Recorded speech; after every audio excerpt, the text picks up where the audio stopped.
Ada polisi, ada tentara, sama-sama menjaga negara.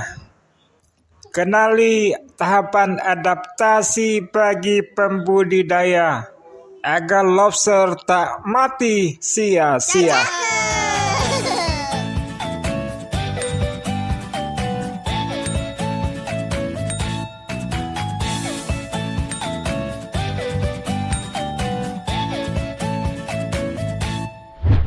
Assalamualaikum warahmatullahi wabarakatuh. Selamat datang di channel Sahabat R2, Zona Budidaya Lobster Air Tawar. Apa kabar sahabat semua? Semoga semuanya dalam keadaan sehat dan sukses selalu ya. Amin ya rabbal alamin. Terima kasih untuk sahabat yang selalu setia bersama channel ini dan sudah subscribe channel ini. Untuk yang baru berkunjung, salam kenal dari Sahabat R2. Semoga informasi-informasi dari channel ini bermanfaat bagi sahabat semua. Salam sukses juga untuk pembudidaya di Sumatera, Jawa, Kalimantan, Sulawesi, Nusa Tenggara, dan Papua sana. Termasuk untuk para pembudidaya pemula yang baru terjun ke dalam aktivitas budidaya lobster air tawar. Terus semangat ya, insya Allah usaha tak akan mengingkari hasil. Sahabat, kali ini video kita menyajikan topik terkait adaptasi lobster air tawar. Mungkin ada di antara sahabat saat ini sudah ancang-ancang mau terjun untuk budidaya lobster air tawar, atau yang sudah memulai dan mau menambah bibit baru. Nah, semoga topik ini bisa bermanfaat bagi sahabat semua, agar dalam proses adaptasi bisa meminimalisir kematian lobster air tawar. Karena sahabat, secara umum kematian pada lobster banyak juga terjadi pada tahap adaptasi kolam baru atau lokasi baru. Sebelum kita lanjut, untuk sahabat yang belum subscribe seperti biasa tentunya kami berharap ikut subscribe ya, agar channel ini terus berkembang dan memberikan manfaat untuk semua. Bantu like, komen, dan subscribe serta share ya. Baiklah sahabat, inilah tips meminimalisir kematian lobster air tawar pada saat adaptasi. Sahabat, tak jarang pada budidaya lobster air tawar kita harus mendatangkan indukan atau bibit dari daerah yang jauh dari domisili atau tempat tinggal sahabat. Nah, tentunya ini akan memakan waktu perjalanan yang mungkin lebih dari 3 atau 4 jam. Bahkan sampai 20 jam lebih. Dari beberapa pengalaman yang saya dapatkan pada tahapan ini, terkadang ditemukan banyak lobster mati saat tiba di lokasi tujuan. Ada juga yang mati setelah didatangkan beberapa saat setelah sampai di lokasi. Bagi pembudidaya pemula pada budidaya lobster air tawar, tentunya ini akan menimbulkan kekecewaan tersendiri. Apalagi yang baru memulai dengan modal pas-pasan. Nah, untuk menghindari hal itu terjadi, inilah tips untuk sahabat semua.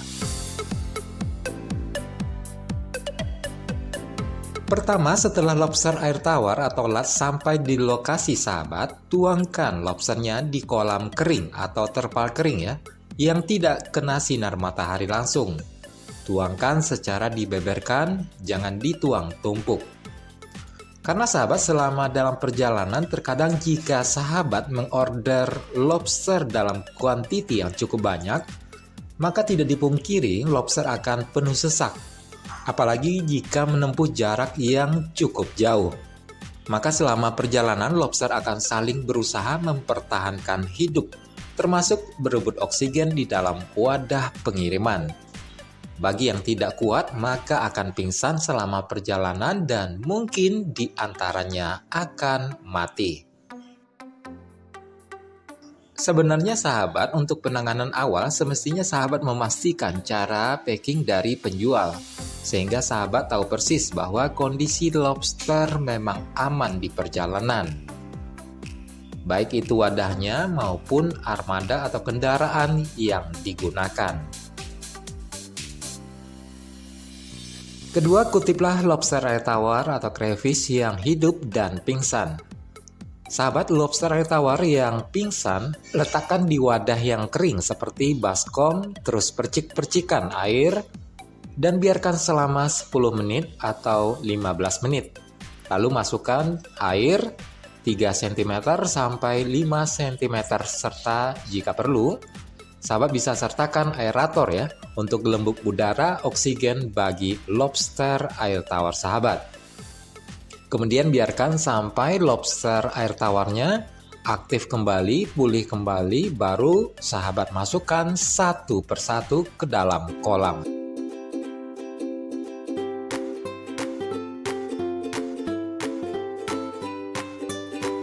Berikutnya sahabat, untuk yang ketiga, lobster air tawar atau crayfish yang waktu awal-awal kedatangannya masih dalam kondisi sehat-sehat saja, tidak pingsan ataupun tidak mati, sahabat tetap melakukan pemercikan air ya, dipercik-percikan air ke lobster air tawarnya.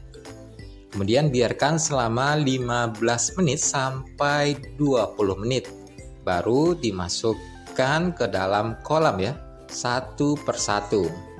Sedangkan airnya sahabat di dalam kolam cukup untuk tahap awalnya setinggi kakinya lobster air tawar, 3 cm atau 5 cm. Setelah itu sahabat, setelah semua lat masuk ke dalam kolam, baru ditambah ketinggian airnya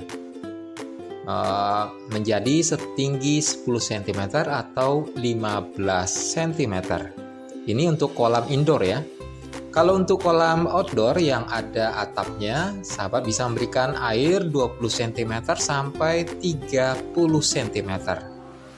Dan kalau perlu bisa ditambahkan juga gelembung udara atau pancuran air yang cukup.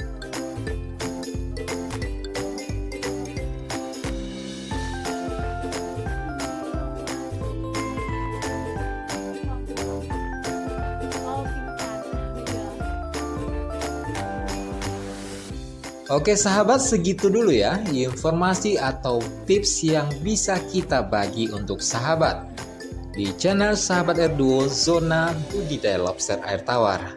Semoga bermanfaat bagi sahabat semuanya, dan sebelum berpisah tak lupa kami ingatkan kembali untuk sahabat yang belum subscribe, silahkan subscribe dulu ya, karena partisipasi sahabat sangat membantu channel ini untuk berkembang dan bertumbuh, memberikan manfaat bagi sesama. Terakhir, salam hangat, genggam erat untuk semua sahabat. Mari selalu menebar manfaat. Wassalamualaikum warahmatullahi wabarakatuh.